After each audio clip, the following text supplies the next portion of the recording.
Senhor esteja convosco. Proclamação do Evangelho de Jesus Cristo segundo Lucas. Glória a vós, Senhor.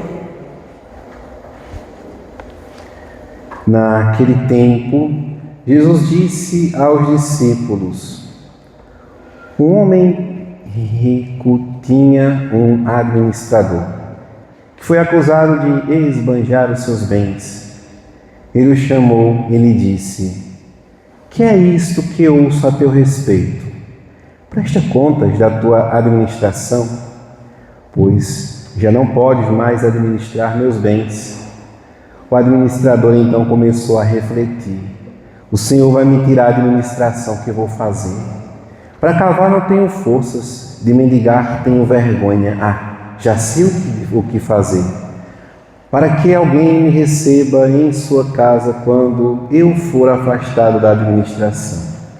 Então ele chamou cada um, os que estavam devendo ao seu patrão, e perguntou ao primeiro: quanto deves a meu patrão? Ele respondeu: 100 barris de óleo. O administrador disse: pega a tua conta, senta-te depressa e escreve 50. Depois ele perguntou ao outro: e tu, quanto deves? Ele respondeu: 100 medidas de trigo. O administrador disse: pega a tua conta e escreve 80. E o Senhor elogiou o administrador desonesto, porque ele agiu com esperteza. Com efeito, os filhos deste mundo são mais espertos em seus negócios do que os filhos da luz. Palavra da salvação. Glória a vós, Senhor. Amados irmãos e irmãs, celebramos a memória votiva ao Sagrado Coração de Jesus. Primeira sexta-feira do mês de novembro. Também estamos na 8ª de oração pelas almas dos fiéis falecidos. Mais um momento de oferecermos esta Santa Eucaristia para sufragar as beatas almas do purgatório.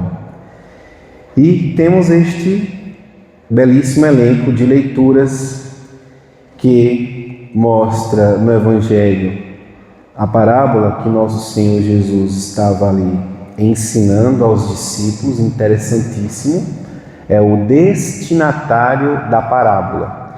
Jesus está ensinando os discípulos como não ser apóstolo, como não ser. E aí ele dá um exemplo negativo e conta a história do um homem rico que tinha um administrador.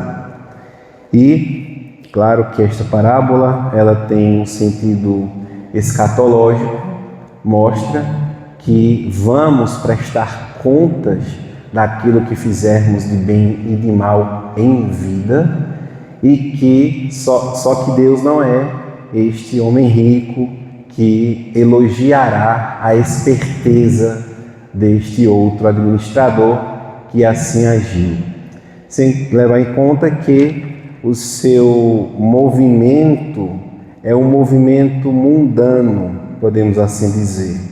Para cavar não tenho forças, mendigar tenho vergonha. Então, alguém realmente sem alguma virtude. Por isso que nos iluminará o testemunho de São Paulo. A nós que católicos somos chamados a viver sempre esta inquietação interior, esta paz inquieta que não nos permite cochilar nem dormir na nossa vida de fiéis católicos, uma vez que temos uma finalidade a atingir. Nós não estamos no colégio para sermos nós os convertidos, e a finalidade total não é apenas o aprimoramento da nossa alma, mas é sendo tocados pela caridade divina que nos salva, irmos também e percebermos aqueles que precisam ser tocados também pela mesma caridade. Coração Santo, tu reinarás, do nosso encanto sempre serás.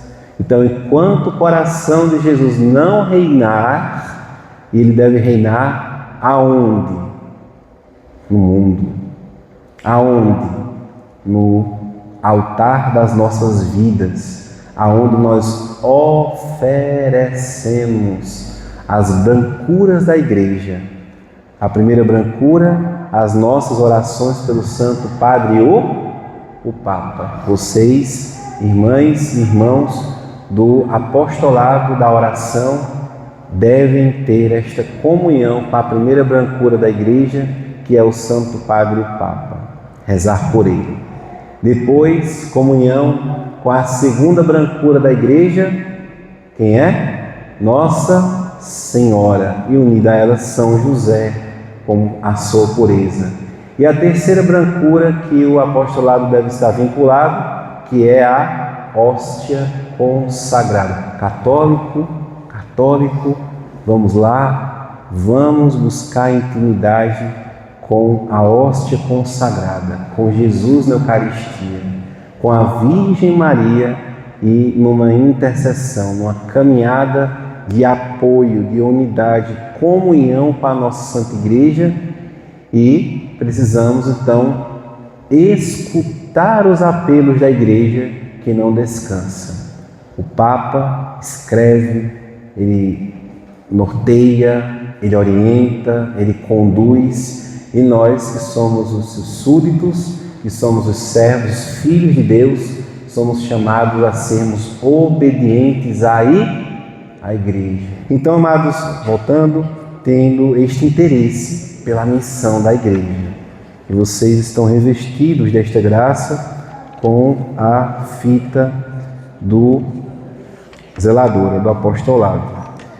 E agora voltamos para a primeira leitura e vemos o que diz São Paulo. Por esta graça eu fui ministro, feito ministro de Jesus Cristo, entre os pagãos e consagrado servidor do Evangelho de Deus, para os pagãos.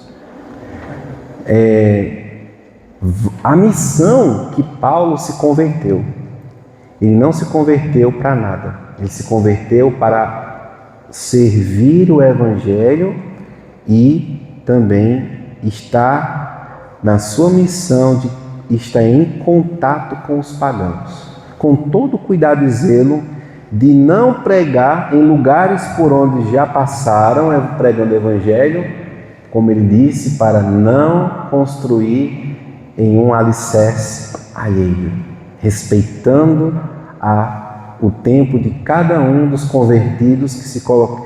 Isto mostra que quem se convertia a Cristo se tornava servo, né, de Deus. Né? E a imagem que é o antitipo do convertido é aquele que é esperto. E os discípulos ouvem isto. E Nosso Senhor está dizendo: discípulos meus, não sejam assim. Não seja como um servo preguiçoso, espertinho, que arruma as coisas por debaixo dos panos. Não sejam assim. E é certo que quando o administrador corrigia a conta, as pessoas que eram corrigidas gostavam. Ah, que coisa boa, vou pagar menos, né? A gente vê que a corrupção está no coração, né? Porque se fossem honestos, quando o administrador corrigisse de 100 para 50 barris de óleo, a pessoa poderia dizer: não, está errado, eu vou pagar os 100. Sim ou não? E o outro iria dizer lá, se fosse para corrigir as medidas de 100 de trigo para 80, ou que fosse corrigido iria dizer: não, eu vou pagar o que eu estou devendo, né? Então, Nosso Senhor está falando, na verdade, de um espírito mundano, né? E nos dá a correção em outros momentos do Evangelho. Não sejamos assim, sejamos simples como as pombas e espertos como as serpentes, prudentes, para não permitir que este espírito mundano ele esteja no coração dos servos de Deus, do coração do Filho de Deus. E para isso Nosso Senhor então está catequizando, formando os seus amigos que serão futuros apóstolos a anunciar o reino de Deus. Possamos, irmãos e irmãs, suplicar a Cristo a graça de que a nossa obediência à Igreja, a nossa devoção à Virgem Santíssima e a nossa adoração ao Senhor possa imunizar o nosso coração deste espírito mundano e faça cada vez nós mais filhos e filhas de Deus, por Ele amados e também impulsionados para irmos anunciar o seu coração sagrado àqueles que precisam receber e ser infuso nos seus corações o Espírito de nosso Senhor Jesus Cristo. Glória ao Pai, ao Filho e ao Espírito Santo.